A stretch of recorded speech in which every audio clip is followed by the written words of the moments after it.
Christ kan man kan ti chuan setana pudata khope lale le turin khope chandam tu lali swa so lo pia ka le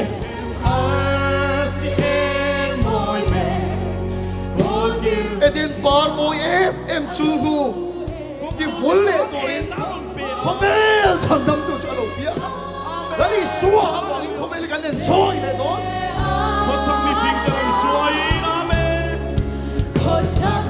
Dari suan nen, dari suan, muna tu sim tong kabel, adelo, mo kita cente, pasal fang kim lo, betul mo fang kim, dari suan nen so kome hello fang kim kim ni.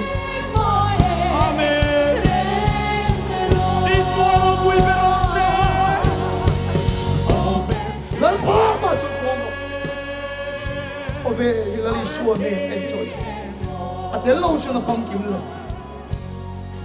Orang ni lah cuma cipai puk itu, harau ni di tak sedang cipai puk tu, lalu pada so, ama sulah ni.